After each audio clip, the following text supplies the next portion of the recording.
মেজো আম্মু, তোমার ছোট মেয়েকে আমার সঙ্গে বিয়ে দেবে? ও বড় হলে আমি ওকেই বিয়ে করতে চাই। সদ্য জন্ম নেওয়া শিশুটিকে কোলে নিয়ে কথাটা বলল অয়ন। তার কথা শুনে উপস্থিত সবাই স্তব্ধ। কারোর মুখেই কথা নেই। তার বয়স মাত্র 12 বছর। এত অল্প বয়সেই তার বিয়ের ভাবনা শুনে আশেপাশে সবাই চমকে ওঠে। কথাটা কানে যেতেই পাশ থেকে কান্না চড়ানো গলায় আদিল বলে উঠল, আম্মু, আমি আমার বোনকে এই বদের হাড্ডির সাথে বিয়ে দেব না। ও শুধু আমাকে মার দেয়। অয়ন আর আদিল দুজন চাচাতো ভাই। আল্লাহর রহমতে তারা দুজন একই বছর একই দিনে প্রায় একই সময়ে জন্ম। মাত্র কয়েক মিনিটের এদিক ওদিক। দুই ভাইয়ের মধ্যেই অদ্ভুত মিল।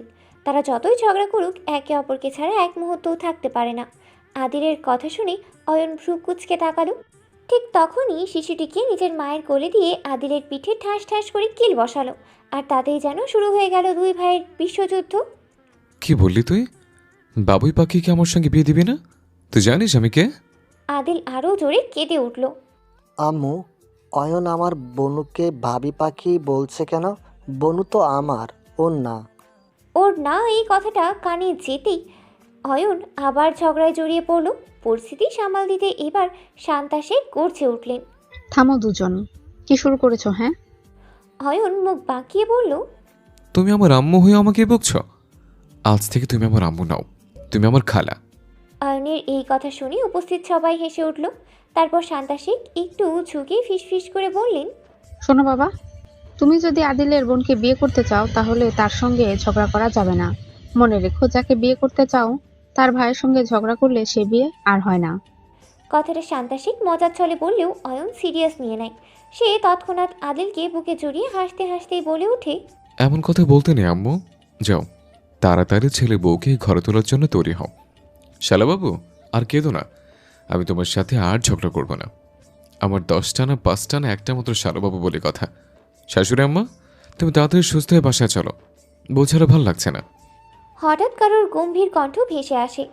আমার একমাত্র মেয়েকে কোনো উজবুকের হাতে তুলে দেবো নাকি আমি? তার এতই যদি বিয়ে করার শখ তার এত যদি বিয়ে করার শখ থাকে, তাহলে অন্য মেয়েকে বিয়ে করে নিক। অয়নও কম নয়। সে ডোন্ট কেয়ার ভাব নিয়ে আওড়ায়, আপনার অনুমতি নেওয়ার জন্য আমি বসে নেই শ্বশুর আব্বা। বউটার 18 বছর পূর্ণ হোক, তারপর বুঝতে পারবেন আপনার মেয়ে কার হয়। কথাটা বলেই অয়ন বড় বড় পা ফেলে কেবিন থেকে বেরিয়ে যায়। তার পিছু পিছু আদিল। ভাই, রাগ করিস না প্লিজ। আমার বনুকে তোর সাথেই বিয়ে দিব। তবুও দাঁড়া এখন। অতীতের স্মৃতিগুলো একের পর এক চোখের সামনে ভেসে উঠতেই আনমনেই হেসে ওঠে অয়ন। জানলার কাছের বাইরে তাকিয়ে থাকা মানুষটা বুঝতেই পারে না আজ থেকে ঠিক 6 বছর আগে যে দেশ ছেড়েই চলে গিয়েছিল, আজ সেই দেশে আবার ফিরছে সে। নিজের মাতৃভূমিতে পা রাখতে চলেছে দীর্ঘ 6 বছর পর, সেটাও আবার বাসার কাউকে না জানিয়েই। এই চলে যাওয়ার পেছনে যে নামটা সবচেয়ে গভীরভাবে জড়িয়ে আছে সেই নামটা আহি। আহি তার চাচাতো বোন এবং তার জীবনের একমাত্র ভালোবাসা। 6 বছর আগে একটা মুহূর্তের দুর্বলতা সব কিছু উলট পালট করে দিয়েছিল। নিজেকে কন্ট্রোল করতে না পেরে আহির ঠোঁট হালকা একটা চুমু দিয়েছিল। আর তাতেই অয়নের জীবনের মোড় ঘুরে যায়। তার বাবা আর চাচা মিলেই তাকে পাঠিয়ে দেয় ইউএসএ। তবে অয়ন একা যায়নি, তার সঙ্গী ছিল আদিল, তার একমাত্র শালা, আবার তার জীবনের সবচেয়ে কাছের বন্ধু। আদিল ছাড়া অয়নের একটা মুহূর্তও চলে না। বিদেশের মাটিতে সেটা 6 বছরই একে অপরের সঙ্গে কেটেছে, ঝগড়া, হাসি, আড্ডা আর নির্ভরতায়। অয়ন স্মৃতির ঘোরে এতটাই ডুবেছিল যে হঠাৎ বাস্তবে ফিরে গালে সজোরে একটা থাপ্পড়ে সব বুঝে ওঠার সঙ্গে সঙ্গেই চেঁচিয়ে ওঠে, সৌমন্নতি, তো চালাকি সপ্তাহে বোটের সঙ্গে একটু রোমান্স করতে পারবো না? চুপ কর বেয়াদব। সারা দিন রাত শুধু বউ বউ বউ। তোর লাইফে বউ ছাড়া আর কেউ নাই নাকি? অয়ন বাঁকা হেসে চোখ সরু করে বলে, না, কেউ নেই। আমার লাইফে বউই সব। তোর মতো রসকসহীন মানুষ কি বুঝবে বউ আসলে কি জিনিস। ভাবছি বাসায় গিয়ে সর্বপ্রথম বউটাকে জড়িয়ে ধরে একটা শক্তপোক্ত চুমু খাবো। তোর বাপে তো এক চুমুতে আমাকে বনবাসে পাঠিয়ে দিয়েছিল। এবার তো পার্মানেন্ট চলে এসছে। দেখি এবার তোর বাপ কি করে। বেশি বাড়াবাড়ি করলে ডিরেক্ট তুলনায় বিয়ে করে ফেলবো। দাঁত খিঁচিয়ে আদিল বলে ওঠে, ওই পাল্টাই তো পারিস। তোর ভিতরে এত এনার্জি কই থেকে আসে কে জানে। এই এনার্জি তোর বোনের শরীরে ডোনেট করব, যাতে সে...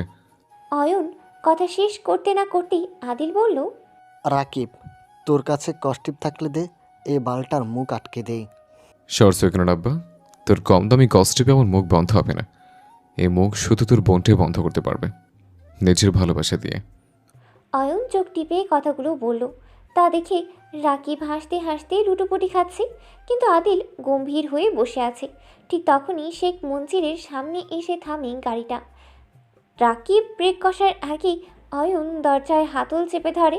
গাড়ি পুরোপুরি থামার অপেক্ষাও করে না সে, এক লাফে নেমে পড়ে। বুকের ভেতরে জমে থাকা 6 বছরের অস্থিরতা তাকে আর স্থির থাকতে দেয় না। এক দৌড়ে সদর দরজার দিকে ছুটে চলে। পেছন থেকে আদিলও নেমে পড়ে। সে অয়নের গতি দেখে হালকা শ্বাস ছাড়ে। অয়ন এই সময় কি করতে পারে সেটা তার অজানা নয়। আহি সোফায় পা মুড়ে আরাম করে বসে আছে। টিভিতে কার্টুন চলছে, চোখ দুটো পর্দায় আটকে আছে। হাতে তার চমচম, এই চমচম তার ভীষণ প্রিয়। শেখ মঞ্জিলে এই মেয়েটার জন্য মিষ্টির কখনো অভাব হয় না। বাহারি সন্দেশ, রসগোল্লা, চমচম সবই থাকে। আর অদ্ভুত নিয়মে আহি ছাড়া কেউ সেগুলোই হাতে দেয় না। চমচমে এক কামড় দিতেই ঠোঁটের কোণে হালকা হাসি ফুটে ওঠে তার। ঠিক সেই মুহূর্তেই সদর দরজা প্রচণ্ড বেগেই খুলে যায়। হঠাৎ শব্দে আহি চমকে ওঠে। কাটনির দিকে তাকানো চোখ দুটো ধীরে ধীরে দরজার দিকে ঘুরে যায়। মুহূর্তেই তার দৃষ্টি আটকে যায় একজনের উপর। বিশেষ হয় না, হাতের চমচমটা হালকা হয়ে যায়। বুকের ভেতর অজানা একটা কাঁপুনি শুরু হয়। রুমে সবাই নিঃশব্দে তাকিয়ে আছে সেই কাঙ্ক্ষিত ছেলেটার দিকে। অয়ন আর কিছু বোঝে না। এক মুহূর্ত সে আহির কাছে পৌঁছে যায়। কোনো কথা নাই, কোনো ভূমিকা নাই, সোজা তাকে কোলে তুলে নেয়। আহি চমকে ওঠে, 2 হাত অজান্তেই অয়নের কাঁধে জড়িয়ে ধরে। অয়ন তাকে ঘুরিয়ে নেয় একবার দুইবার। অয়ন ধীরে ধীরে আহিকে কোল থেকে নামিয়ে নেয়। তারপর তার দিকে গভীর দৃষ্টিতে তাকিয়ে আনমনেই বলে ওঠে, oh my god, she is my oriental magpie robin. মুহূর্তে তার ঠোঁটে নিজের ঠোঁট ডুবিয়ে দেয়। আজ 6 বছরই জমে থাকা ভালোবাসার বিস্ফোরণ হচ্ছে। অয়ন যেন সমস্ত অপেক্ষা, সমস্ত না বলা কথা, সমস্ত রাতের দীর্ঘশ্বাস এক নিমিষেই আহির ঠোঁটে ঠেলে দেয়। রুমে সবাই হতবিম্বল, কেউ কিছু বলে না। সবাই শুধু একজন আরেকজনের দিকে তাকায়। আর আহি, সে ভয়ে চোখ বন্ধ করে রেখেছে। বেশ কিছু সময় কেটে যায়। আহিরও দম বন্ধ হয়ে আসছে। বুকের ভেতর বাতাস আটকে গিয়ে মাথা ছিমছিম করছে। সে প্রাণপণে নিজেকে অয়নের হাত থেকে ছাড়ানোর চেষ্টা করে, কিন্তু শক্তির লড়াইয়ে সে কোথাও পেরে ওঠে না। অয়নকে গ্রিপটা যেন লোহার মতো, নির্দয়, নির্লিপ্ত। উপায় না পেয়ে শেষ অস্ত্রটাই ব্যবহার করে আহি। এক মুহূর্তের দ্বিধা, তারপর সমস্ত শক্তি জমা করে অয়নের মেইন পয়েন্টটি বরাবর সজোরে ঘুষি বসিয়ে দেয়। পরিমাণ সঙ্গে সঙ্গে অয়ন হঠাৎই ছিটকে সরে যায়। মুখ বিকৃত হয়ে আসে ব্যথায়। 2 হাঁটু ভেঙে সে মেঝেতেই বসে পড়ে। শ্বাস নিতেই কষ্ট হয়। সে দাঁত কামড়িয়ে ব্যথা চেপে রাখে। ঠিক তখনই মহিবুল শেখ রক্তিম দৃষ্টি তাকিয়ে আছে।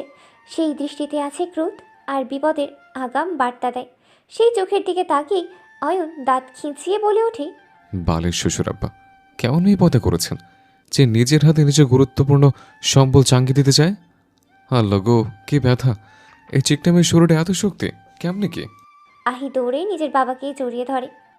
আব্বাজান, এটা সেই জাউরা না যে আমাকে চুমু দিয়েছিল অনেক বছর আগে? ছি ছি বাথ, এই জাউরা আবারও আমায় চুমু দিল। কথাগুলো শোনার সঙ্গে সঙ্গে আকাশ যেন অয়নের মাথার উপর ভেঙে পড়ে। চোখ বড় করে আদিলের দিকে তাকিয়ে সে গর্জে ওঠে, দেখেছিস শালা, তোর বোনের জন্য 7 সাগর 13 নদী পাড়ি দিয়ে চলে আসলাম, আর এই বজ্জাত মাথারে বলছে আমি নাকি যাওরা। কাছে আয় শালি মাইয়া, আর 2টা চুম্মা দিই। আহি আরও গুটিয়ে যায়। ভয়ে তার হাত কেঁপে ওঠে। মুখে অচেনা রকম চাপা অনুভূতিতে ভারাক্রান্ত। ঠিক তখনই মহিবুল শেখ হঠাৎ অয়নের সামনে এসে দাঁড়ালেন। কণ্ঠে বজ্রকণ্ঠে তীব্রতা। বিয়াদব ছেলে, তোমার লাজ লজ্জা বলতে কিছু নেই? কোথা থেকে হুট করে এসে আমার মেয়ের উপর ঝাঁপিয়ে পড়লে? ভাইজান, আপনি কিছু বলবেন না?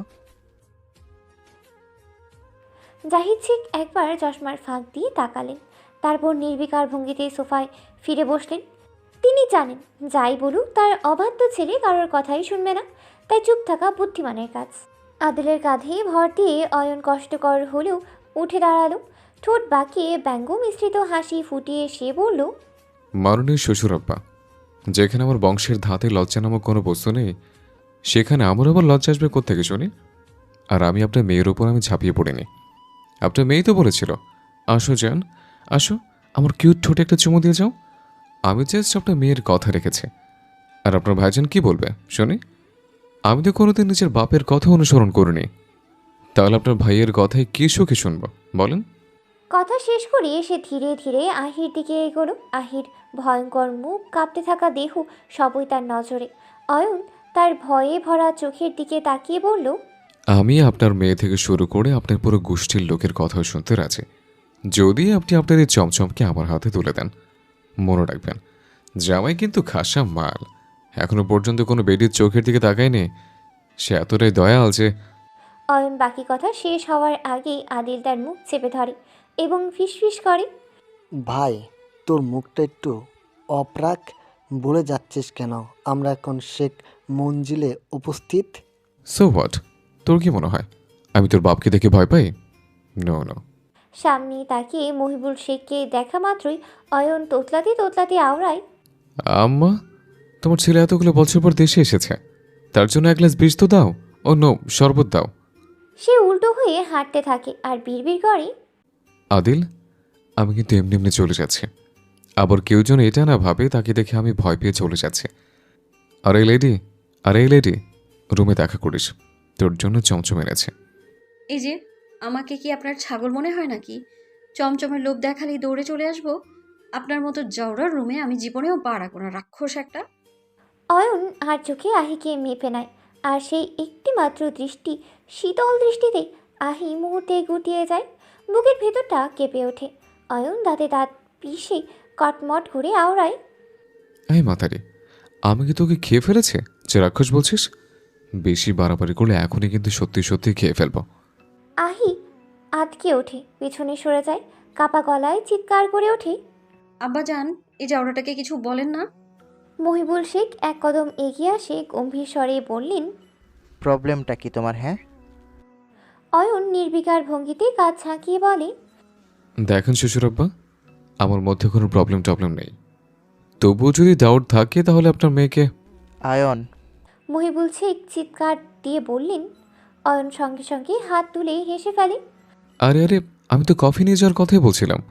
আপনি শুধু শুধু নেগেটিভ মাইন্ড ভাবেন। বলছি না বাপু, শ্বশুর যদি এমন হয় তাহলে মেয়ের জামাই কিভাবে ভালো হবে? আশ্চর্য।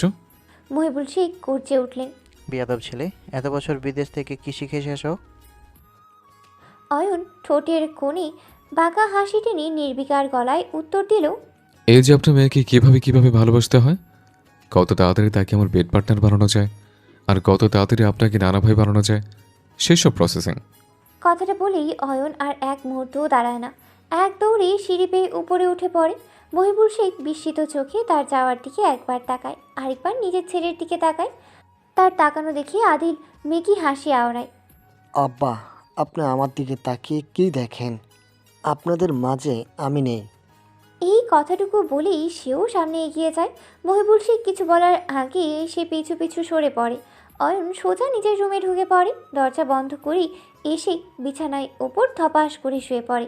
গায়ে জড়ানো শার্টের বোতাম খুলতে খুলতে সে আনমনে বিড়বিড় করে বলে ওঠে, মাই ডিয়ার দোয়েল পাখি, তোকে না দেখে আমি বেসামাল ছিলাম, আর এখন ওই কিউট টেডি বিয়ারকে সামনে দেখে নিজেকে কিভাবে কন্ট্রোল করব? এইভাবে চলতে থাকলে মনে হয় সেকেন্ড বিয়ের কথা ভাবতে হবে, নয়তো ড্যাম শিওর কোনো অঘটন ঘটে যাবে। শেখ মঞ্জিলের সবচেয়ে গোপন আর কোলাহলপূর্ণ জায়গাটা এখন সাজ্জাদের রুম। চার পাণ্ডব আহি, মাহি, মুন আর সাজ্জাদ গোল হয়ে বসে আছে। কিন্তু গোল মিটিং বললেও আসলে কেন্দ্রবিন্দুতে একজনই, বেচারা সাজ্জাদ। তিন ছোট বোনের চাপ সামলাতে সামলাতে সে এমনভাবে বসে আছে যেন পরীক্ষার হলে ভুল সাবজেক্টের প্রশ্নপত্র হাতে পেয়েছে। চোখ দুটো ফাঁকা, মুখে অসহায়ত্ব ভাব, পুরোপুরি হ্যাপলার মতো অবস্থা। আহি আর আদিল আপন ভাই বোন, অয়ন, মাহি আর মুন তারা যমজ ভাই বোন, আর সাজ্জাদ সে একাই। তার কাছে এই তিন ছোট বোনই দুনিয়ার সব। সাজ্জাদ অনার্স 3য় বর্ষের ছাত্র, আর আহি, মাহি, মুন তিনজনই ইন্টার সেকেন্ডে ইয়ারে পড়ে। বয়সে ছোট হলেও বুদ্ধিতে আর দুষ্টুমিতে একটুও কম নয়। হঠাৎ সাজ্জাদ 2 হাত দিয়ে মাথা চেপে ধরে বসে পড়ে।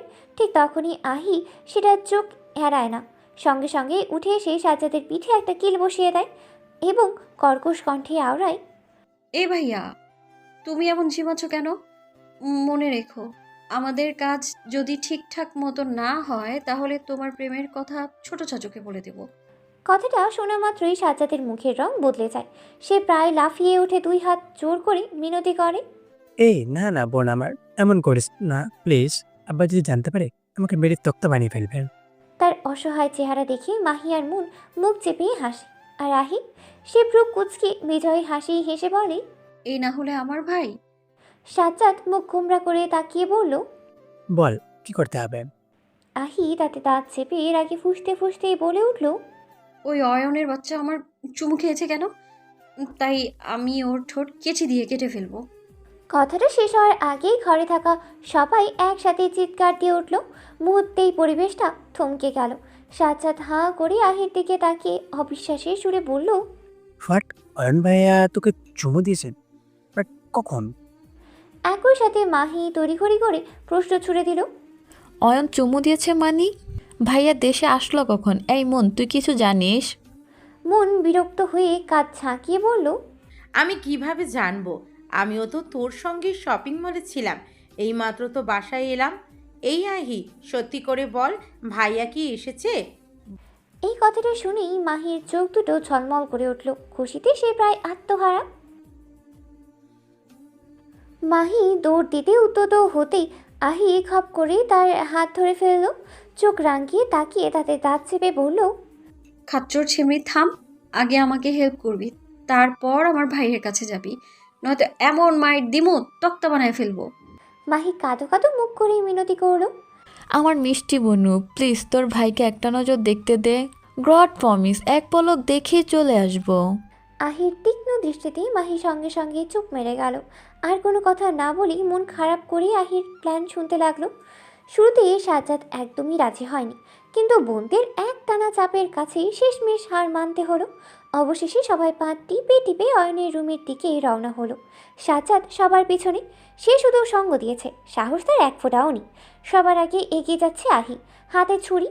ঠোঁট কাটতে পারুক আর না পারুক, আজ অন্তত হাত কাটবে। এইবার নিয়ে সে হাঁটছে। গুটি গুটি পায়ে দরজার ফাঁক দিয়ে উকি দেয় আহি।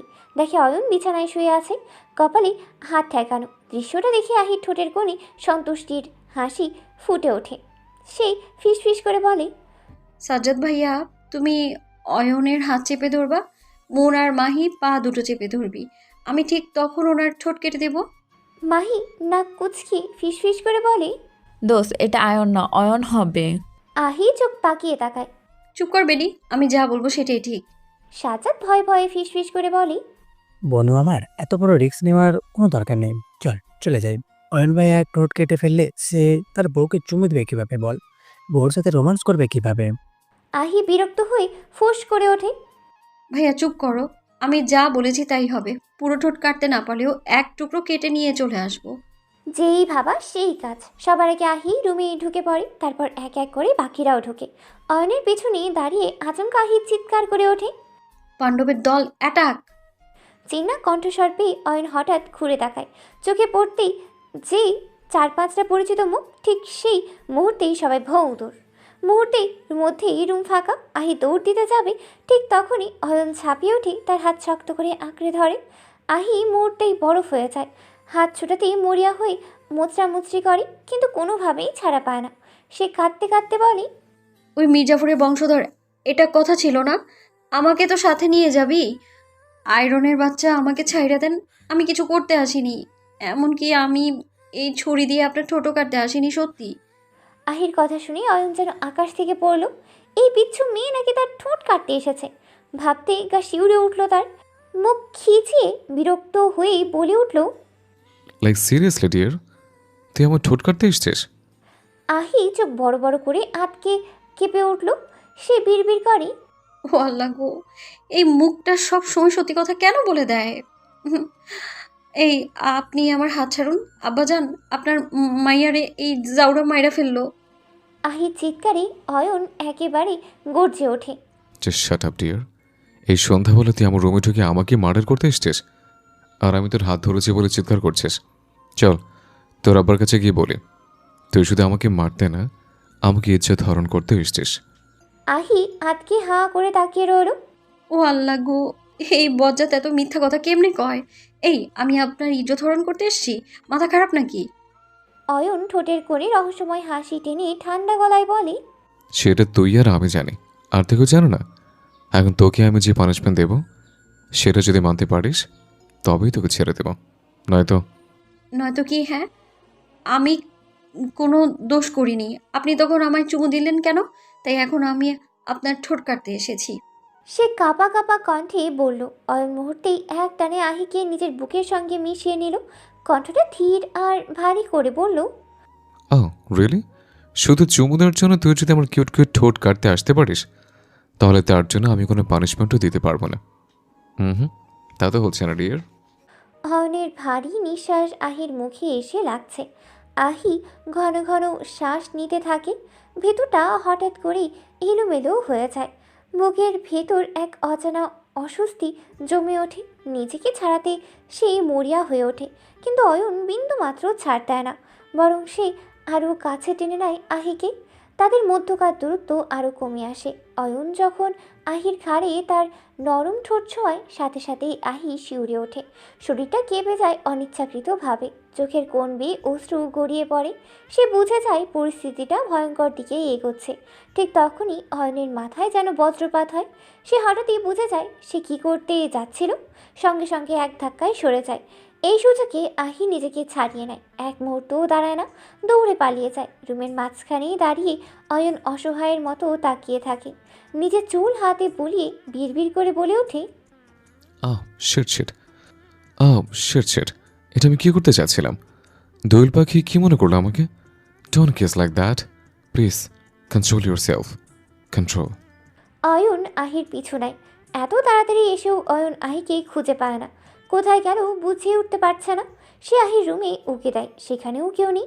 সে আনমনেই বলে ওঠে, Oh my god, Ayon, why did you do this disgusting act? নিজের উপর প্রচণ্ড বিরক্ত অয়ন। এমন কিছু করবে নিজেই ভাবতে পারেনি। নিজের প্রতি ঘৃণা হচ্ছে ভীষণ। অয়ন মন খারাপ করে নিজের রুমে ঢুকে পড়ে।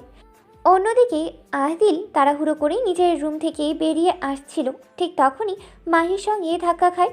দুজনেই তাল সামলাতে না পেরেই পড়ে যায়। মাহি পড়ে গিয়েও এক দৃষ্টিতে আদিলের দিকে তাকিয়ে আছে। আদিল বিরক্তিকর কণ্ঠে গর্জে উঠল, এই ইডিয়েট, চোখ কি কপালে নিয়ে হাঁটিস? এত বড় মানুষকে কি তোর চোখে পড়ে না? আদিল হাত পা ছেড়ে কোনো রকম উঠে দাঁড়ালো, কিন্তু মাহি বসে গালে হাত দিয়ে তার দিকে তাকিয়ে আছে। তা দেখে আদিল আরও বিরক্ত হয়।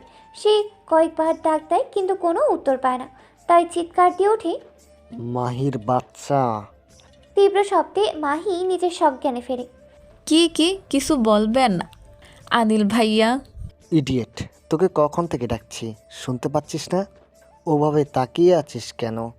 সে লাজুক হাসি দিয়ে বলে, আদিল ভাইয়া, আপনি কি সত্যি জানেন না আমি কেন তাকিয়ে আছি? জানেন, আপনাকে না ফোন থেকে সামনে বেশি সুন্দর লাগে। সুন্দর তো হবেনি, আপনার অল মাহির পার্সোনাল ক্লাস বলে কথা। আদিল চোখ বন্ধ করে বড় বড় শ্বাস নেয়। আজ যে প্রথম মাহির মুখ থেকে এসব শুনছে তা নয়।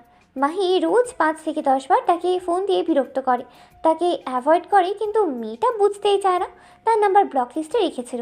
সেই জন্য 2 দিন বাসার কারোর সঙ্গে কথা তো দূর, রুম থেকে বেরই হয়নি। তার পাগলামো আর ছোটো বোনের আবদারে তাকে ব্লক লিস্ট থেকে আনব্লক করেছিল। মাহি ফোন দিলে শুধু রিসিভ করে, রাখতো, কোনো কথাই বলতো না। যদিও এতে মাহির কোনো আক্ষেপ নেই, সে নিজের মতো আদিলের সঙ্গে কথা বলতো। হঠাৎ মাহি আদিলের দিকে হাত বাড়িয়ে দেয়। আদিল ভাইয়া, আমাকে টেনে তুলো। আদিল তাকে তোয়াক্কা না করে নিজের গন্তব্যের দিকেই হাঁটতে থাকে। মাহি তড়িঘড়ি করে উঠে আদিলের পথ আটকে ধরে।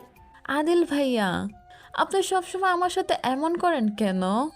মাহির প্রশ্নে আদিলের মুখ মুহূর্তেই কঠিন হয়ে ওঠে। দাঁত খিচিয়ে সে ধীরে তীক্ষ্ণ স্বরে বলে, তুই জানিস না কেন এমন করি? আমাকে আবারও বলতে হবে? এই কথার সঙ্গে সঙ্গে মাহির মুখের রং ফ্যাকাশে হয়ে যায়। কিছুক্ষণ আগেও যে ঠোঁটের কোণে লুকানো এক চিলতে হাসি ছিল তা যেন মুহূর্তেই মিলিয়ে যায়। বুকের ভেতর জমে থাকা কষ্টকে শক্ত করে চেপে ধরে সে আদিলের চোখে চোখ রেখে দৃঢ় কণ্ঠে বলে ওঠে, আদিল ভাইয়া, ভালোবাসাটা কি পাপ? প্রশ্নটা যেন আদিলের বুকে এসে আছড়ে পড়ে। সে সরু চোখে মাহির দিকে তাকিয়ে থাকে। এই প্রশ্নের অর্থ সে খুব ভালো করেই বোঝে। ধীরে ধীরে এক পা এগিয়ে এসেই মাহির সামনেই দাঁড়ায়। দুই হাত তুলে আলতো করে তার গাল দুটো ছুঁয়ে দেয়। স্পর্শে মায়া আছে, কিন্তু কণ্ঠ বরফের মতো শীতলতা। ভালোবাসা পাপ নয় মাহি, কিন্তু যাকে তাকে ভালোবাসা পাপ। তুই কেন এটা বুঝিস না বলতো? আহি আর মনকে আমি যে দৃষ্টিতে দেখি, কিন্তু সেই দৃষ্টিতে তোকেও দেখি, তবুও কেন এমন পাগলামি করিস? আমরা শুধু ভাই বোন, এর বাইরে কিছুই না। তোর জীবনে যা চাওয়ার আছে আমাকে বল, ভাই হিসাবে আমি তোর সব আবদার পূরণ করব। কিন্তু এই চিন্তা মাথা থেকে ঝেড়ে ফেল, যেটা কোনোদিন সম্ভব নয়, সেটা চাওয়া ঠিক নয়। মাহি এক মুহূর্তের জন্য চোখ নামায় না। চোখের কোণে জমে থাকা অশ্রু সে শক্ত করে আটকে রাখে। কণ্ঠ এবার কাঁপে না, বরং অদ্ভুত এক দৃঢ়তা নিয়ে সে বলে ওঠে, কেন ঠিক নয়? তুমি যদি একজনের ভাইয়া হবে, নিজের বোনকে তার চাচাতো ভাইয়ের সাথে বিয়ে দিতে পারো, তাহলে আমার বেলায় সেটা অসম্ভব কেন? হয়তো অয়ন ভাইয়া আহিরকে যেই পরিমাণ ভালোবাসে, আমি তোমাকে ততটা ভালোবাসি না, কিন্তু আমার ভালোবাসাও ঠুনকো নয়। আমি ঠিক তোমাকে ততটাই চাই যতটা মানুষ চাঁদকে নিজের করে চায়। আদিল হালকা হাসির আড়ালে দীর্ঘশ্বাস চেপে রেখে বলে, তোকে বুঝতে হবে মাহি, মানুষ চাইলে চাঁদকে পায় না। মাহি এবার এক চুলো দমে না, চোখে হদম্মজিত, কণ্ঠে গভীর বিশ্বাস। সেটা ঠিক, কিন্তু মানুষ চাইলেই চাঁদে যেতে পারে। আদিল বিরক্তিতে মুখ চওড়া হয়। এই মেয়েটাকে কোনোভাবেই বুঝিতে পারবে না। তার ভাই বোনের জেদ একবারেই বরাবরই একদিকে অয়নকে সামলাতেই হিমশিম খেতে হয়, এখন আবার তার বোন যুক্ত হয়েছে। এই জন্য সে দেশে আসতেই চায়নি। এক পলক মাহির দিকে তাকিয়ে গটগট করেই চলে যায়। মাহি ঠোঁট উল্টো করে চলে যায়। সে নিজের কষ্ট কাউকে বলতে পারছে না। ভালোবাসা এমন অদ্ভুত কেন? এত বেহায়াপনা করে তবুও সে ভালোবাসার কাঙ্গাল। আহি সাজ্জাদের রুমের গিয়ে সবাইকে সেখানেই পায়। আহিকে দেখে সবাই পালাতে শুরু করে, কিন্তু কেউ পালিয়ে যেতে সক্ষম হয় না। সে বিদ্যুৎ গতিতে এসে সাজ্জাদের চুলের মুঠি আঁকড়ে ধরে, রাগে কচকচ করতে করতে বলে, তুমি আমার ভাইয়া হয়ে মির্জাফরের মতো ব্যবহার করলে। আর এই ঘষিটি বেগমদের কথা তো বাদই দিলাম, শয়তানগুলো সব জায়গায় আমায় ফাঁসিয়ে দেয়। সাজ্জাদ আকুতি স্বরে বলল, লক্ষ্মী বোন আমার, চুলগুলো ছেড়ে দেন। দেখ এমনিতেই তোদের ভাবি পালাই পালাই করেন, এখন যদি সব চুল ছেড়ে ফেলিস দিস তাহলে তো টাক মাথা হয়ে যাবে। তখন শুধু তোদের ভাবি নয়, কোণে লেডি পাত্তা দেবে তারা। আহি তবুও নাছোড়বান্দা। সে বিছানায় উঠে ইচ্ছে মতো মাইট দিচ্ছে। একটুর জন্য রাক্ষসরূপী মানুষটা তাকে গিলে খায়নি। ভাগ্যিস তখন ছেড়ে দিয়েছিল, নয়তো কী থেকে কী হতো কে জানে। এবার মনে মনে পণ করে ফেলেছে, নাকের ডকায় লজ্জা থাকলে ভুলেও এই লোকটার রুমে যাবে না। দরজার সামনে অয়নকে আসতে দেখে সাজ্জাদ, মাহি, মুন ঘাবড়ে যায়। আহি উল্টো হয়ে দাঁড়িয়ে থাকায় দেখতে পায়নি। সে নিজের মনে গজগজ করতে করতে বলে, মনের বাচ্চা, তোর ভাইকে কাল সকালেই পাবনা রেখে আসবি। শালা শরীরের শিরায় শিরায় উত্তেজনা, পারলে ওই আয়রনকে বিয়ে করিয়ে দে কোনো পাগলির সাথে। মুন কাঁপা কাঁপা কণ্ঠে বলে, বনু একটু চুপ কর। চুপ। আর আমি নো জানিস, আমার একটা কথা মনে হচ্ছে, ওই শালা বিদেশে নিজের রুমে না হলেও 5-6টা মেয়ে রাখতো, নয়তো ওই গন্ডারের মতো শরীরে এত উত্তেজনা কেন? আহি কথা বলতে বলতে বেডের কর্নারে চলে আসে। সাজ্জাদ তার হাত আঁকড়ে ধরার আগেই আহি পড়ে যেতে নাই। ঠিক তখনই বিদ্যুৎ গতিতে এসে তাকে নিজের বাহু ধরে জড়িয়ে ধরে অয়ন। আহি চোখ বন্ধ করেই চিৎকার দেয়, আল্লাহ, আমার কোমর বুঝি আজ ভেঙেই যাবে। শাশুড়ি পুত আসার আগেই আমি শেষ। আহি হঠাৎ নিজেকে শূন্যে ভাসতে অনুভব করতেই চোখ পিটপিট করে তাকায়। উপস্থিত সবাই তার দিকে হাঁ করে তাকিয়ে আছে। আহি সবার দিকে তাকিয়ে কাঁদতে কাঁদতে বলে, সামান্য বিছানায় থেকে পড়ে গিয়ে আমি মরে গেলাম। আল্লাহ গো, আমি তো শাশুড়ি পুতকে বিয়ে করতে পারলাম না, এমনকি বাসরও করতে পারলাম না। ওই মির্জাফরের বংশধর আমাকে হসপিটালে তো নিয়ে চল। এত তাড়াতাড়ি মরে গেলে তোদের মামা খালা বানাবে কে শুনি? আহি নিজের মতো বকবক করছে। হঠাৎ মুখ ঘুরে তাকাতেই আত্মা কেঁপে ওঠে। অয়ন ট্যাপ ট্যাপ করে তাকিয়ে আছে। অয়ন ঠোঁটের কোণে বাঁকা হাসি ঝুলিয়ে আওড়ালো, তোর শাশুড়ির পুত কামিং ডিয়ার। আমি থাকতে তুই কিভাবে মরতে চাস?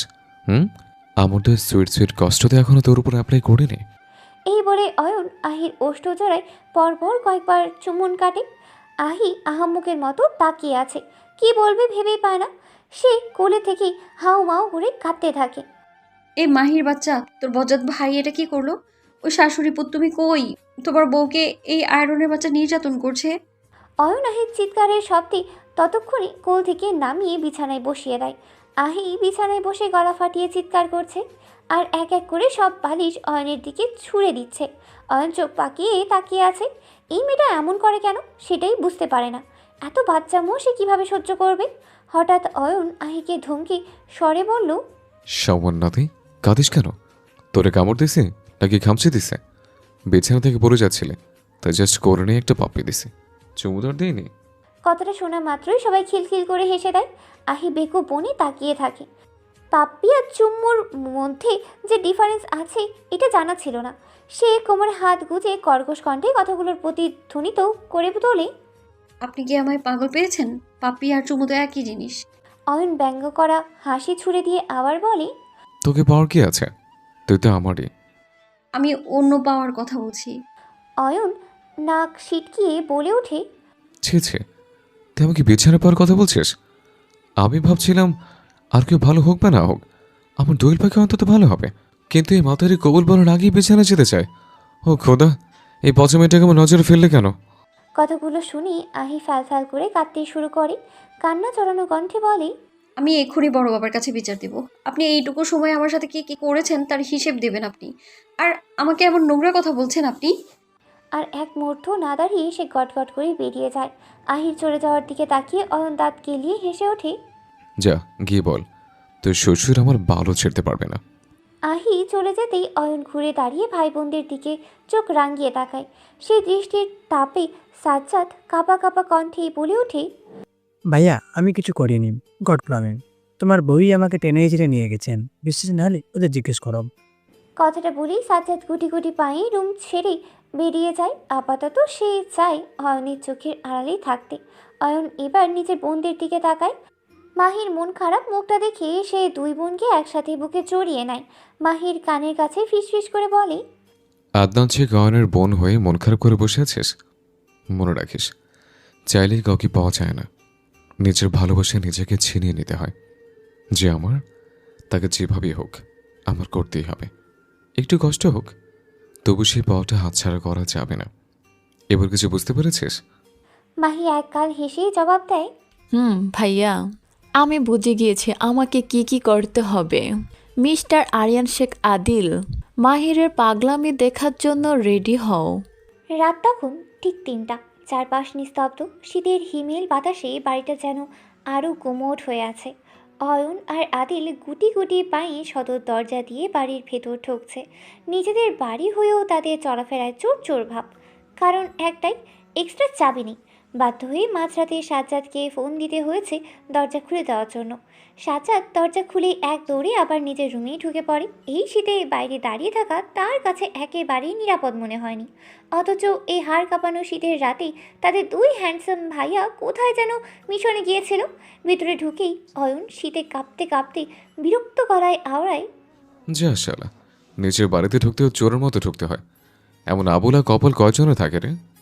আদিল হালকা হাসি চেপেই জবাব দেয়, এমন কপাল তোর আর আমার ছাড়া আর কারো আছে তো জানা নেই। অয়ন দাঁত কাঁপাতে কাঁপাতে গজগজ করে, বালের শীত পড়ছে, ইয়ে থেকে মাথা পর্যন্ত কাঁপিয়ে দিচ্ছে। আদিলের দৃষ্টি বুঝে অয়ন হঠাৎ আমতা আমতা করে বলেই, আরে না না, আমি ইয়ে মানে পা বুঝাচ্ছে। সব কিছু নেগেটিভ মাইন্ডে নিস কেন? আদিল তীক্ষ্ণ চোখে তাকায়। আমাকে তোর লেদা বাচ্চা মনে হয় নাকি? তুই কোন ইয়ের কথা বলেছিস আমি বুঝিনি। এটা ভেবেছিস? বন্ডামি বাদ দে, চল রুমে। তোরে বালের মিশনের জন্যে ঠান্ডা একটু শান্তিতে ঘুমাতে পারছি না। কথা বলতে বলতেই দুজন ধীরে ধীরে ড্রয়িং রুমে এসে পৌঁছায়। হঠাৎ অয়ন নিজের পেটে হাত বুলিয়ে দীর্ঘশ্বাস ছেড়ে বলে ওঠে, শালাবাবু, তুই রুমে যা, আমার খুব খিদে পেয়েছে। আগে কিছু কি আসে? আদিল আর কোনো দ্বিমত না করে ক্লান্ত পায়ে নিজের রুমের দিকে হাঁটা দেয়। অয়ন খুশি মনে গুনগুন করতে করতে কিচেন রুমের দিকে এগিয়ে যেতে থাকে। শীতে আমার বউ লাগবে, বালুর শ্বশুর বোঝে না। আমার যেদিন সময় আসবে আপনার বউও থাকবে না। অয়ন নিজের গান শুনে নিজেই হাসতেছে। অত্যাধিক খিদে লাগায় ফর এমনটা হতে পারে নিজেও জানতো না। সব ফ্রিজের দরজা খুলে ভিতরে উকি দিতেই তার মুখটা মুহূর্তেই বেঁকে যায়। খাওয়ার মতো কিছু নেই, শুধু একটা প্লেটে রাখা আছে ঠান্ডা ভাত, আর কিচ্ছু না। দৃশ্যটা দেখেই অয়নের মেজাজ তুঙ্গে উঠে যায়। এত খিদে নিয়ে ভাত দেখার মানে যেন খিদের সাথে ঠাট্টা করা। দাঁত চেপে সে বিড়বিড় করে ওঠে। অবশেষেই সিদ্ধান্ত নেয় নিজেই রান্না করবে। যদিও রান্নার সঙ্গে তার সম্পর্ক খুব একটা ভালো না, তবুও নিজের ওপর একটা অদ্ভুত আত্মবিশ্বাস আছে, চেষ্টা করলেই পারা যায়। এই ভরসাতেই সে ফ্রাইং প্যান চুলোয় বসায়। তেল দিতে গিয়ে সমস্যার শুরু। হালকা তেল দেওয়ার কথা ছিল, কিন্তু হাতে কন্ট্রোল না থাকায় প্যানে ঢেলে ফেলে অনেক কয়েকটা তেল। সেটা নিয়ে ভাবার আগে আরেক কাণ্ড, তেল গরম হওয়ার আগেই নিম ভেঙে প্যানে ঢেলে দেয়। হাত বাড়িয়ে চামচ খুঁজে পায় না, চারপাশে তাকিয়ে শেষমেশ একটা ছোট কাঁটা চামচ পায়। সেটা দিয়েই ডিম উল্টাতে যায়। ফলাফল ডিম সুন্দরভাবে উল্টানোর বদলে মাঝখান থেকে ভেঙে একাকার। ডিমের সঙ্গে সঙ্গে যেন অয়নের মনটাও ভেঙে যায়। ভাঙা মন নিয়ে সে এক চিমটি লবণ দিতে যায়, কিন্তু আজ ভাগ্য পুরোপুরি বিপক্ষে। এক চিমটির জায়গায় পুরো এক চামচ লবণ পড়ে যায় প্যানে। এইবার আর সহ্যই হয় না, মাথার ভেতর যেন আগুন জ্বলে ওঠে। রাগে গজগজ করতে করতে সে ফ্রাইং প্যানটা তুলে নিয়ে সোজা মেঝেতে ছুঁড়ে ফেলে দেয়। ধপাস করে শব্দ হয়ে ওঠে। সে চিৎকার করে বলে ওঠে, বালে রান্না করবো আমি। এই কিচেন রুমের কি আমার কথাই শোনো না? এর থেকে সহজ ছিল আদিলের বোনকে পটিয়ে খেয়ে ফেলতাম। খেতেও টেস্ট হতো, এত আকামও করতাম না। অয়ন নিজের জিভে কামড় দিয়ে আবারও বলল, ছ্যা শালা, নষ্ট পুরুষদের মতো কথা বলিস কেন? এমনিতেই মাদের কথা বলতে চায় না, আবার নষ্টামি করতে গেলে আমার কেটে দেবে। অন্যদিকে মাত্রাতে হঠাৎ করেই আহির তৃষ্ণা পেয়ে যায়। গলা শুকিয়ে কাঠ, পানি না খেয়ে আর শান্তি নেই। সে ধীরে ধীরে বিছানা ছেড়ে উঠে পড়ে এবং সাবধানে সিঁড়ির দিকে এগোয়। ঠিক তখনই নিচতলা থেকে কিছু পড়ে যাওয়ার শব্দ ভেসে আসে। আহি মুহূর্তেই থমকে যায়। বুকের ভেতরটা কেমন করে ওঠে। গভীর রাত, চারপাশ নিস্তব্ধ। এই সময় এমন শব্দ মানে অস্বাভাবিক কিছু। সে নিঃশ্বাস চেপে ধরে ধীরে ধীরে পা ফেলে সিঁড়ি বেয়ে নিচে নামতে থাকে। ড্রয়িং রুমের লাইট বন্ধ, চারিদিকে আধো অন্ধকার। চোখ সয়ে নিতে একটু সময়ই লাগে। হঠাৎ কিচেন রুমের সামনে এক ছায়া মানবের নড়াচড়া চোখে পড়ে। মুহূর্তে আহির গলা শুকিয়ে আসে। ভয়ে সে সঙ্গে সঙ্গে সিঁড়ির আড়ালে লুকিয়ে পড়ে। ছায়া মানবটা যে অয়ন, এই কথাটা তার মাথায় আসে না। তার চোখে তখন শুধু একজন অচেনা মানুষ গভীর রাতে ঘরের ভেতর ঘোরাফেরা করছে। ওদিকে অয়ন নিজের খিদে মেটানোর জন্য খাবার খুঁজে বেড়াচ্ছে। ফ্রিজ খুলে দেখে ভেতরে মোটামুটি অনেক ফল আর মিষ্টি আছে, কিন্তু সবই ঠান্ডা। শীতের রাতে ঠান্ডা কিছু খাওয়ার কথা ভাবতেই তার শরীর কেঁপে ওঠে। বিরক্ত হয়ে সে ফ্রিজ বন্ধ করে দেয় এবং শুকনো খাবারের খোঁজে খাবার টেবিলের দিকে যায়। এদিকে আহি ভয়ে ভয়ে আবার সিঁড়ির কাছে এগিয়ে আসে। ছায়া মানবটার নড়াচড়া স্পষ্ট দেখতে পেয়ে তার সন্দেহ আর ভয় দুটোই নিশ্চিত হয়ে যায়। সে ফিসফিস করে গজগজিয়ে ওঠে, শেখ মঞ্জিলের চোর! দাঁড়া, চোরের বাচ্চা, তোকে আজকে মজা দেখাচ্ছি আমি। মানুষটাকে সামনে থেকে না দেখে সে তাকে চোর ধরে নেয় আহি।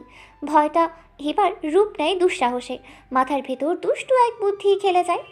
মানুষ হাজারভাবে চোরকে ঘায়েল করে, কিন্তু আনকমনভাবে আজ আরোহী শেখ আহি ঠান্ডা পানি ঢেলে চোর ঘায়েল করবে। আর এক মুহূর্ত দেরি করে না সে। অয়ন যখন কিচেন রুম দিকে বের হয়ে আসে, ঠিক তখনই আহি নিঃশব্দে কিচেনে ঢুকে পড়ে।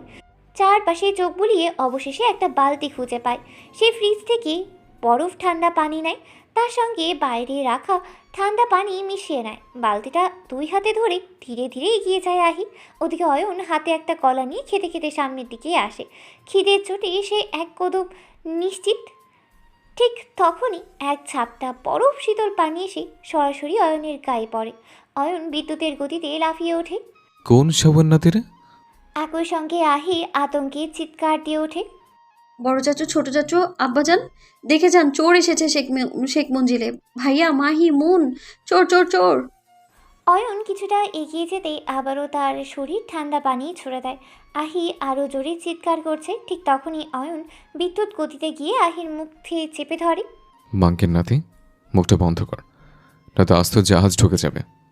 আর আমি চোর না, তোর ভাতার লাগে। ভাতার শুধু বউ করে ঘরে তুলতে দে, তারপর আমার গায়ে ঠান্ডা পানি দেওয়ার ফল তখন পাবে। এক রাতে 70 বার শাওন নেওয়াবো তোকে। আহির চিৎকার চিৎকারে কেঁপে ওঠে পুরো বাড়ি। মুহূর্তের মধ্যেই ড্রয়িং রুমে হাজির হয় বাসার প্রায় সব সদস্য। আদিল ঢুকেই হাত বাড়িয়ে লাইটের সুইচ অন করে দেয়। হঠাৎ আলো জ্বলে উঠতেই সেই দৃশ্যটা চোখে পড়ে। তা দেখি সবাই যেন এক সেকেন্ডের জন্য বাকরুদ্ধ হয়ে যায়। ভেজা শরীর, ক্ষুব্ধ চোখে অয়ন দাঁড়িয়ে আছে ঠিক আহির সামনে। সবাই আহম্মকের মতোই দাঁড়িয়ে আছে দুজনের দিকে। আহি চোখ তুলে সেই লোকটার দিকে তাকাতেই শরীর কেঁপে ওঠে, গলা শুকিয়ে আসে, কথা বের হয় কাঁপা কাঁপা স্বরে। অয়ন ভাইয়া। অয়ন দাঁতে দাঁত চেপে গর্জে ওঠে। ভাইয়া না, ভাতার বলবি, ভাতার। পরিবারের সদস্যদের উপস্থিতি টের পেয়ে আহিত তাড়াতাড়ি নিজেকে ছাড়িয়ে নেয়, এক ধাপ পিছিয়ে দাঁড়ায়, মুখ ফ্যাকাশে, চোখে স্পষ্ট ভয়। মহিবুল শেখ বিস্ময়ে চোখ বড় বড় করে তাকিয়ে আছেন। তিনি অয়নের দিকে এগোতেই অয়ন মুখ বাঁকিয়ে বিরক্তির স্বরে বলে ওঠে, দেখেন শ্বশুরাব্বা, এখন আমার কোনো দোষ নেই। আপনার মাইয়া আমাকে চোর ভেবে আমার গায়ে ঠান্ডা পানি ঢেলে দিয়েছে। মন চাইতেছে এক থাপ্পড় দিয়ে চান্তা দেশে পাঠিয়ে দিই। এই শীতের দিনে শাওনে দিয়ে হিমশিম খাই, আর এই শালিকিনে ঠান্ডা পানি ঢেলে দিল। হঠাৎ করেই দাঁত কিরমির করে কথা বলে উঠলেন অয়নের মা শান্তা শেখ। বাপ, তোরে চোর ভাবার কি আছে? তোরে দেখতেই তো চোরের মতো লাগে। কথাটা শুনে আহি খিলখিল করে হেসে ওঠে। অয়ন চোখ পাকিয়ে তাকাতেই মুহূর্তেই হাসি গিলে ফেলে সে। অয়ন দৃঢ় গলায় বলে ওঠে, আম্মা, আপনি আমার জননী হয়ে আমাকে চোর বলছেন? জানেন আপনার ছেলের জন্য কত মেয়ে পাগল? শান্তা শেখ নির্বিকার ভঙ্গিতেই জবাব দেয়, তাদের রুচি খারাপ, তাই তোর জন্য পাগল। যেদিন রুচি ঠিক হবে সেদিন তোকে এমনিতেই ভুলে যাবে। অয়ন দাঁত চেপে আদিলের দিকে তাকিয়ে বলে, আদিল, তোর শাশুড়িকে বল আমাকে যেন ইনসাল্ট না করে, নয়তো। নয়তো কি করবি? অয়ন ঠোঁট বাঁকা হাসি টেনে বলে, নয়তো আপনার আদুরে আহিকে তুলে নিয়ে বিয়ে করে ফেলবো। আম্মা আব্বা হয়ে কোনো দায়িত্ব তো পালন করছেন না। এই শীতে যে ছেলে বউ লাগে সেটা কি একবার ভেবে দেখেছেন? ঠিক তখনই সিঁড়ি দিয়ে তাড়াহুড়ো করে নামতে থাকে মাহি। হঠাৎ পা ফসকে যায়। পড়ে যাওয়ার আগ মুহূর্তেই আদিল দুই হাতে তাকে আগলে নেয়। রাগী চোখে তাকিয়ে বলে ওঠে, ইডিয়েট, ঠিক করে হাঁটতে পারিস না? একটুর জন্য পড়ে যাসনি। মাহি চোখ টিপে মুচকি হেসে বলে, আমি যতবার পড়ে যাব আপনি আমার হিরো হয়ে ধরে ফেলবেন। My crush, my superman. হঠাৎ করেই সবার দৃষ্টি তাদের দিকে চলে আসতেই আদিল অস্বস্তিতে হাত ছেড়ে দেয়, মুখ ঘুরিয়ে অন্যদিকে চলে যায়। মাহি সঙ্গে সঙ্গে জিজ্ঞেস করে, আম্মা, আপনি আমার ভাইয়াকে চোর বলেছেন কেন? আর এক চুন্নি হাজির। তোদের চোর চুন্নি বললেও ভুল হবে, দুটোই নানান, তিনটাই ছেঁচড়া। হঠাৎ জাহিদ শেখ গম্ভীর গলায় ধমকে উঠলেন, শান্তা, থামো তো তুমি। আগে শুনে নেই এখানে আসলে কি হয়েছে। আহিমা, তুমি বলো কি হয়েছিল এখানে? আহি তখনও ভয়ে শক্ত হয়ে আছে, ঠোঁট শুকিয়ে গেছে, চোখে জমে আছে অস্বস্তি আর লজ্জা। কাঁপা কাঁপা কণ্ঠে সে পুরো ঘটনা খুলে বলে। আহি কথা শেষ করতেই শান্তা শেখের মুখের রং বদলে যায়। কিছু না বলে তিনি সোজা কিচেন রুমের দিকে উকি দেন।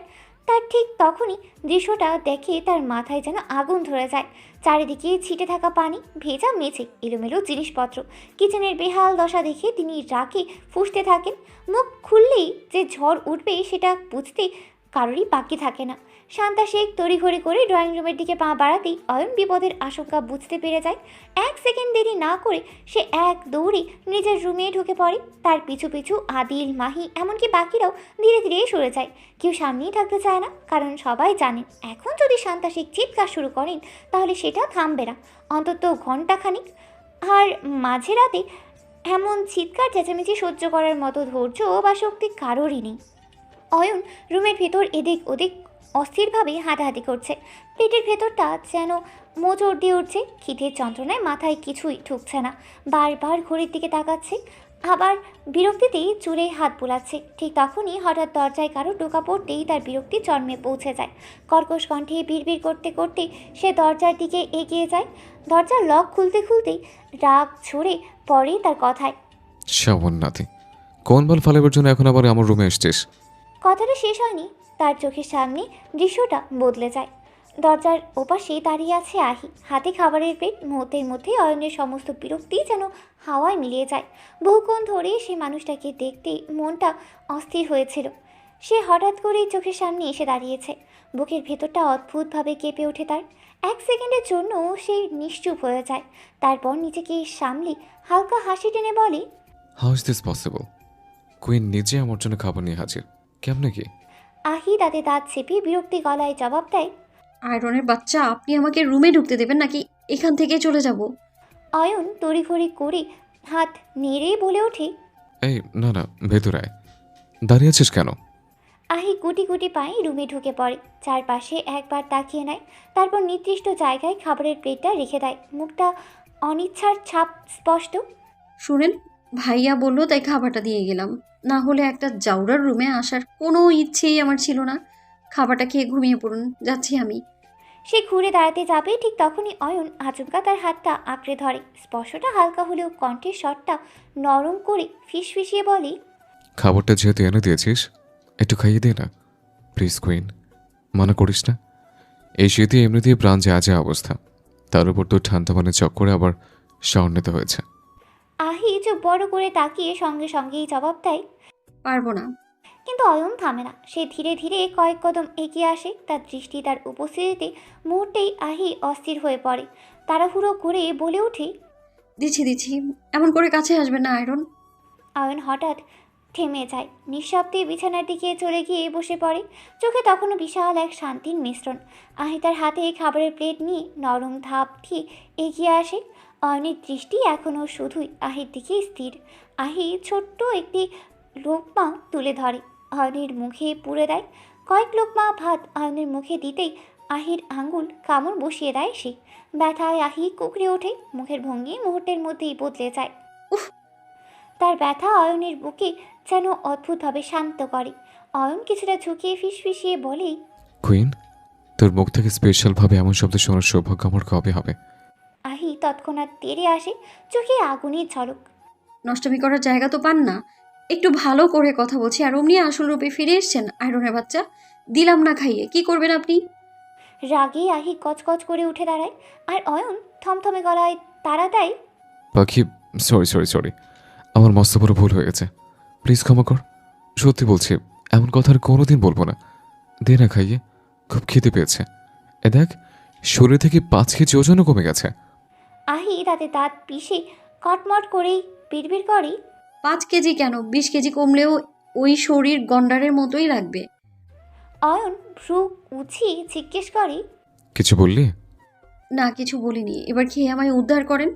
খেতেই তো চায়, কিন্তু তুই চান্স দিলে তো খাবো না। মানে খাইয়ে দে, শুধু শুধু তো বকবক করছিস।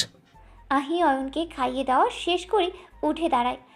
সে দরজার কাছাকাছি যেতেই কারো শক্ত পক্ত বুকের সাথে ধাক্কা খায়। উপরে তাকিয়ে অয়নকে দেখে মেজাজ বিগড়ে যায়। মাত্রই বিছানায় বসে থাকতে দেখে আসলো, এখন আবার তার সামনে। কি সমস্যা আপনার? খাবার খেয়েও পেট ভরেনি আপনার? হুট করে অয়ন আহির ঠোঁটে আলতোভাবে স্পর্শ করে। আহি চোখ বড় বড় করে তাকিয়ে আছে। অয়ন বুকের পাশে হাত দিয়ে ধীর কণ্ঠে ফিসফিস করে বলে। ওভাবে তাকিয়ে থাকিস না কুইন, এখানে লাগে। আহির হৃদয় কেমন যেন আছে না রকম কেঁপে ওঠে। হঠাৎ করে আহি মুখ ছিমিয়ে বলল। বদলোক, আপনার কপালে বউ থাকবে না, দেখে নিয়েন আপনি। আহি কোনো কথা না বাড়িয়ে সে ধূপধাপ পা ফেলিয়ে রুমের দরজা দিয়ে বেরিয়ে যায়। মুখের ওপর ঠান্ডা পানির ঝর্ণা পড়তেই ধরফরিয়ে উঠে বসে আদিল। হঠাৎ ধাক্কায় বুক ধরাস করে ওঠে, চোখ মুখ খুঁচকে সে বিভ্রান্ত দৃষ্টিতে চারপাশে তাকায়। ঠিক তখনই চোখের সামনে মাহিকে দেখতে পেতেই মুহূর্তের মধ্যে মাথায় রাগ চওড়া হয়ে ওঠে। দাঁত কিরমির করে সে গর্জে ওঠে। মাহির বাচ্চা, তুই এখানে? মাহি একটু বিচলিত হয় না, ভেঙচি কেটে হাসে, কণ্ঠে নির্লজ্জতার ছাপ। এই মাহের বাচ্চা, এটা কেমন কথা?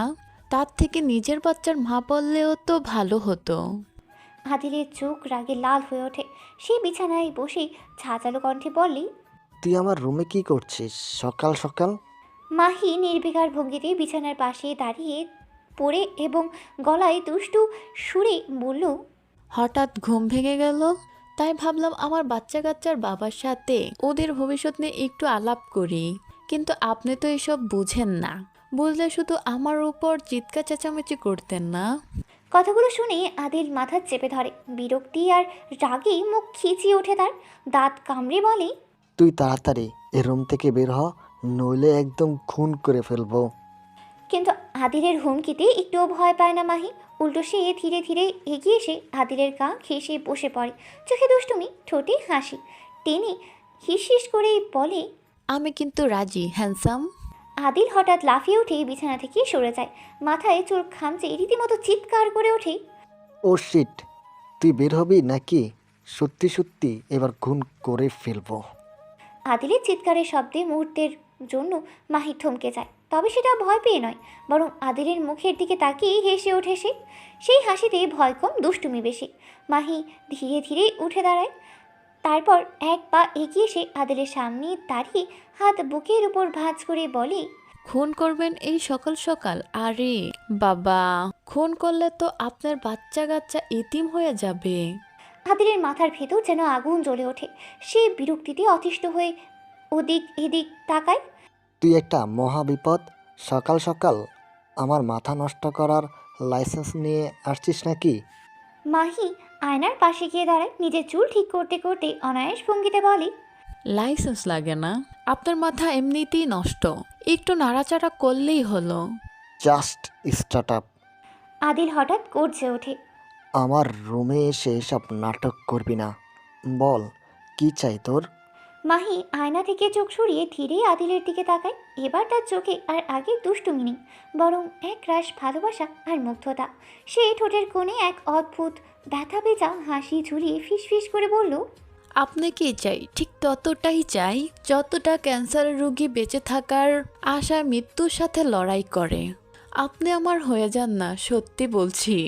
এরপর আর কিছু চাই না আমি। কথাগুলো শুনে আদিলের বুক কেঁপে ওঠে। মুহূর্তের জন্য সে স্থির হয়ে যায়, কিন্তু নিজের দুর্বলতা লুকাতে মুখে বিরক্তির ছাপ টেনে আনে। কর্কশ গলায় বলে ওঠে, তুই রুম থেকে বের হবি নাকি লাথি দিয়ে বের করে দেব? মাহি অসহায়ের মতো তাকিয়ে থাকে। সে এক চুলও নড়ল না, বরং মুচকি হেসেই বলল, তার আগে অয়ন ভাইয়ের মতো ছোট্ট করে একটা চুমু দিন। মাহি। আদিলের গলা হঠাৎ চওড়া হয়ে ওঠে। মাহি ভ্রু কুচকে নির্লিপ্ত ভঙ্গিতে বলে, এত চিৎকার করছেন কেন? আপনার গলা ব্যথা করবে, এইসব বাদ দেন। আমার একটা প্রশ্ন আছে, তার উত্তর দিন। তাড়াতাড়ি বল, তারপর রুম থেকে বেরিয়ে যা। মাহি এবার গম্ভীর হয়ে যায়। চোখে জমে ওঠে অভিমান আর অভিযোগের মিশ্র রং। ধীর তীক্ষ্ণ কণ্ঠেই বলে, আপনার ফেসবুক আইডিতে আমাকে ঝুলিয়ে রেখেছেন, অথচ মনের ফোন থেকে দেখলাম আপনি একটা মেয়ের সাথে লুতুর পুতুর করে ছবি তুলেছেন। বলেন তো ওই মেয়েটা কে? এমনিতে কি ওই ডাইনির সাথে গতকাল কফিতে দেখা করেছেন? আমি বললে তো এক গ্লাস পানিও খান না, অথচ ওই ডাইনির সাথে কত কিছু খেয়েছেন। হঠাৎ আদিলের ধৈর্য যুক্তি ঘটে। কণ্ঠে রাগ আর বিরক্তি চেপে ধরে। সে চেঁচিয়ে ওঠে, থামবি তুই? ডাইনি মানে কি? ও আমার বেস্ট ফ্রেন্ড, আর আমি ওকেই বিয়ে করব। সো সম্মান দিয়ে কথা বলবি। নেক্সট টাইম ওর নামে বাজে কথা শুনলে খারাপ হয়ে যাবে। মাইন্ডেড। আর এক্ষুনি বের হয়ে যা। Just get out. কথাগুলো মাহির বুকে যেন ধারালো ছুরির মতো গেঁথে যায়। চোখের কোণে জমে থাকা অশ্রু আর ধরে রাখতে পারে না, টলমল করে ওঠে। একটা মানুষ এতটা নিষ্ঠুর হতে পারে সে কখনো কল্পনাও করেনি। তার মনে কি একটু মায়া নেই? ভালোবাসা কি সত্যি এত বড় অপরাধ? সে তো কিছু চাইছিল না, শুধু একটু ভালোবাসা, একটু যত্ন। তবুও কেন এত ঘৃণা? যে মানুষটা তাকে সহ্যই করতে পারে না, সেটা কেন সে বুঝতে পারছে না মাহি? সামান্য ভালোবাসা দিলে কি খুব বড় কোনো ক্ষতি হয়ে যেত? অথচ সেই স্বার্থপরের মতো ব্যবহার করে যাচ্ছে, বারবার আঘাত দিচ্ছে। মাহি আর কোনো কথা না বলে মাথা নিচু করে ধীরে ধীরে রুম থেকে বেরিয়ে যায়। তার চলে যাওয়ার কিছু সময় পর দরজায় নরম শব্দ হয়। মন ভেতরে ঢোকে। মনকে দেখে আদিলের মুখে অজান্তেই একটা মুচকি হাসি ফুটে ওঠে। সে হাত ইশারায় মনকে কাছে ডাকলে মন নিঃশব্দে এসে আদিলের পাশে বসে। আদিল তখন খেয়াল করে মুখের চোখের কোণে জমে আছে অশ্রু। সে আনমনেই বলে ওঠে, বোন, কি হয়েছে তোর? কাঁদছিস কেন?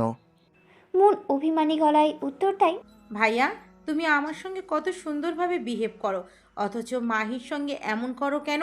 ও তো সত্যি সত্যি তোমাকে অনেক ভালোবাসে। তুমি আমার চোখের অশ্রু দেখেই বুঝতে পারো আমি কষ্টে আছি, অথচ মাহির চোখের অশ্রু দেখেও তুমি ওকে কষ্ট দিয়ে কথা বলো। ওকে একটু ভালোবাসা দিলে কি এমন ক্ষতি হতো? হয়তো আমি কাউকে ভালোবাসি না, কিন্তু মাহিকে দেখে বুঝেছি ভালোবাসার ব্যথা কতটা তীব্র হতে পারে। আদিল চোখ ছোট ছোট করে তাকিয়ে বলে, তুই কি মাহির হয়ে চাপাই গেতে এসেছিস? মন মাথা নাড়িয়ে শান্ত কণ্ঠে বলে, না ভাইয়া, তবে জানো কি, একটা মেয়ে যেমন নিঃস্বার্থভাবে ভালোবাসতে পারে, ঠিক তেমনি জেদ হলে সেই ভালোবাসাকে পায়ের নিচেও ফেলতে পারে। আমি শুধু এইটুকুই বলতে চাই, সময় নাও, কিন্তু নিজের মনের কথা না জেনে কোনো ভুল সিদ্ধান্ত নিও না, নয়তো পরে পস্তাতে হবে। কথা শেষ করেই মনও ধীরে ধীরে চলে যায়। মনের কষ্ট সহ্য হচ্ছে না তার। আর কীভাবেই বা সহ্য হবে? তার সঙ্গে 10 মাস 10 দিন একই মায়ের গর্ভে লালিত হয়েছে, প্রায় একই সঙ্গে পৃথিবীর আলোও দেখতে পেয়েছে, তার সাথে পায়ে পা মিলিয়ে হাঁটতে শিখেছে। তার কষ্ট সে সহ্য করবে কিভাবে? Consultant surgeon doctor Adnan Sheikh Ayan US থেকে ডক্টরের ডিগ্রি অর্জন করে অবশেষে দেশে ফিরেছে। আজ তার জন্য বিশেষ দিন। হসপিটালের প্রতিটি করিডোর যেন ব্যস্ততায় থমথম করছে। সহকর্মী, ডাক্তার, নার্স, স্টাফ সবাই নতুন করে তাকে বরণ করে নেওয়ার অপেক্ষায়, অথচ সেই কাঙ্ক্ষিত মানুষটাই এখনও বাসায় আয়নার সামনে দাঁড়িয়ে দিব্যি রেডি হচ্ছে। অয়ন গুনগুন করতে করতে নিজেরটাই ঠিক করে নেয়। আয়নায় একবার নিজেকে দেখে সন্তুষ্টির হাসি ফুটে ওঠে ঠোঁটে। চোখে কালো সানগ্লাস পরে ধীরে ধীরে পায়ে রুম থেকে বেরিয়ে যায়। কিছু পথ গিয়ে তার পা থেমে যায় আহির রুমের সামনে। ভেতরে আহি কলেজে যাওয়ার জন্য প্রস্তুত হচ্ছে। গায়ে পরিপাটি কলেজ ড্রেস, চুলে পেছন গোছানো। আয়নার সামনে দাঁড়িয়ে সে ঠোঁটে হালকা গোলাপি রঙের লিপস্টিক লাগাচ্ছে। অয়ন উকি দিতে গিয়ে রুমের ভেতরে ঢুকে পড়ে। আশ্চর্যের বিষয়, তার উপস্থিতি আহি একদমই টের পায় না। লিপস্টিক দেওয়া শেষ করে আহি পিছনে ঘুরতেই আচমকা অয়নের সঙ্গে ধাক্কা লাগে। ভয় পেয়ে সে এক পা পিছিয়ে যায়। চোখ বড় বড় করে কাপা কণ্ঠে বলে ওঠে, অয়ন ভাইয়া, আপনি? ভাইয়া শব্দটা কানে যেতেই অয়নের মুখের হাসি মিলিয়ে যায়। চোখের দৃষ্টিতে মুহূর্তেই রাগের ছাপ।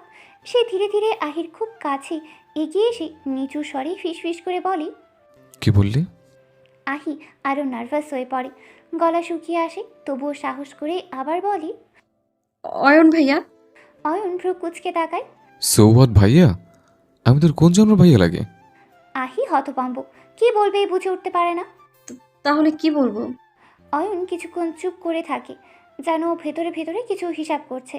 অতঃপর দৃঢ় কণ্ঠে বলে, আম ড্যাম শিওর তুই আমাকে জান, কলিজা, সোনা, লোহা এইসব কিছু বলবি না। তবে আজ থেকে আমাকে অয়ন ভাই বলবি। সঙ্গে সঙ্গে আহি মুখ বেঁকিয়ে প্রতিবাদ করে বসে। ভাই আর ভাইয়া তো একই জিনিস, তাহলে এত ঢং করছেন কেন? অয়ন চোখ রাঙিয়ে বলে, চুপ কর মাতারি। ভাইয়া ডাকটা অন্তর থেকে আসে, আর ভাই ওটা বড় লাগে মুখ দিয়ে বেরিয়ে যায়। তাই তুই আজ থেকে আমাকে অয়ন ভাই বলবি, ব্যাস। বললেই হলো। মুন, মাহি, সাজ্জাদ ভাইয়া সবাই আপনাকে ভাইয়া বলবে, আর আমি ভাই বলবো। অয়ন এক ছিলতে হাসি হেসে কাজ ঝাঁকিয়ে উত্তর দেয়, তো কি হয়েছে? সবাইকে কি আমি বিয়ে করব নাকি? বউ তো তুই হবি আমার। তাই তুই শুধু ভাই বলবি, বাকিরা সবাই আমার আপন বোন। আর তুই তুই আমার আপন কেন? কোনো বোনই হোস না। আহি বাকরুদ্ধ হয়ে তাকিয়ে থাকে। আচমকা অয়ন তার অধর জোড়া নিজের আয়ত্তে নিয়ে নেয়। আহি কি বলবে ভেবে পায় না। হুটহাট লোকটা কেন তার ওপর ঝাঁপিয়ে পড়ে বোঝা মুশকিল। মানুষ কোনো কাজ করার আগেই ওয়ার্নিং বলতে কিছু একটা দেয়, কিন্তু এই লোকটার সেসব কিছু তার ধাতেই নেই। এই ভালো, আবার এই উন্মাদ প্রেমিক। আবারও হুট করে আহিকে ছেড়ে দিয়ে অয়ন বড় বড় পা ফেলে চলে যায়। আহি শ্বাস নিতে নিতে অয়নকে খুঁজে পায় না। সে এর আগে গজগজ করতে করতে বলে, ঝগড়া কোথাকার, তোকে একবার বাগে পাই তারপর খবর আছে তোর। অয়ন মুচকি হাসতে হাসতে সিঁড়ি দিয়ে নামছে। হঠাৎ মুন তার দিকে তাকিয়ে ফিক করে হেসে দেয়। হাসির শব্দে সবাই মুনের দিকে তাকায়। মুন এখনও হাসছে, তা দেখে অয়ন ভ্রু কুচকে তাকায়। তবুও তার হাসি থামে না, বরং শব্দ করে হাসতে হাসতেই জিজ্ঞেস করে, ভাইয়া, তুমি লিপস্টিক দিতে শুরু করলে কবে থেকে? সঙ্গে সঙ্গে মহিবুল শেখ নির্লিপ্ত দৃষ্টিতে তাকায়। অয়নের ঠোঁটে লিপস্টিকের ছাপ স্পষ্ট। সে চোখ রাঙিয়ে বলে, বেয়াদব ছেলে, লিপস্টিক দেওয়া শুরু করেছে। এ তো আমাদের শেখ বাড়ির নাম ডুবিয়ে ছাড়বে দেখছি। অয়ন ঠোঁটের কোণে বাঁকা হাসি টেনে আওড়ালো, শ্বশুর আব্বা, আমি তো আপনার মেয়েকে নিয়ে ডুবতে চাই, কিন্তু আপনার মেয়ে তো বলছে না। আর আমি ঠোঁটে লিপস্টিক দিইনি, মাত্র আপনার কন্যার ঠোঁট টেস্ট করে আসলাম। ইস, কে যে ইয়াম্মি লাগলো, মন তো বারবার যাচ্ছে। অয়নের এইটুকু কথায় মহিবুল শেখের মাথায় আগুন জ্বলে ওঠে। খাড় বাঁকিয়ে তাকান জাহিদ শেখের দিকে। ভাইজান, আপনি আজকেও চুপ করে থাকবেন? এই ছেলে দিন দিন নির্লজ্জ হয়ে যাচ্ছে। হঠাৎ আরমান শেখ, সাজ্জাদের বাবা প্লাস অয়ন, আদিলের ছোট চাচ্চু।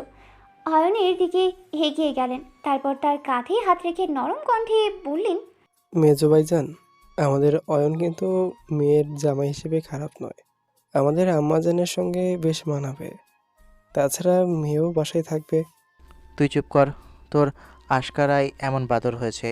এবার যদি তুমি বেশি বাড়াবাড়ি করো তাহলে আমার মেয়েকে অন্য কোথাও লুকিয়ে রাখবো। আমি কই, আমি তো কিছু বলিনি। অয়নের দিকে তাকিয়ে শেষ কথাটুকু বলল। সঙ্গে সঙ্গে অয়নও বলে ওঠে। অয়ন আমতা আমতা করে বলল, যে শহরে লুকিয়ে রাখুন না কেন, আপনার ওই পুচকি মেয়েকে খুঁজে বের করার জন্য আমার এক টিমই যথেষ্ট। কি বললে তুমি? অয়ন আমতা আমতা করে বলল, আমি কই, আমি তো কিছু বলিনি। আদিল, চল চলা, তোকে অফিসে পিক করে আমি হসপিটাল যাব, অনেক লেট হয়ে যাচ্ছে। দুজনেই তাড়াহুড়ো করে বেরিয়ে পড়ে। তাদের যাওয়ার দিকে সবাই সন্দেহভরা দৃষ্টিতে তাকিয়ে থাকে। হসপিটালের প্রধান প্রবেশদ্বারে পা রাখার সঙ্গে সঙ্গেই পরিবেশটা যেন নতুন এক উদ্দীপনায় ভরে ওঠে। কয়েকজন খ্যাতনামা স্পেশালিস্ট ডক্টর, দায়িত্বশীল নার্স ও অন্যান্য স্টাফ সারিবদ্ধভাবে দাঁড়িয়ে অয়নকে উষ্ণ অভ্যর্থনা জানায়। দেশের বাইরে উচ্চতর ডিগ্রি অর্জন করে ফিরে আসা একজন কনসালট্যান্ট সার্জনকে নতুনভাবে বরণ করার উত্তেজনা সবার চোখে মুখেই স্পষ্ট। সম্মানসূচকভাবে একজন সিনিয়র ডাক্তার এগিয়ে এসে তার হাতে রজনীগন্ধা ফুলের সুগন্ধি তোড়া তুলে দেন। সাদা ফুলগুলোর মিষ্টি ঘ্রাণ মুহূর্তেই চারপাশের পরিবেশটাকে আরও সৌম্য করে তোলে।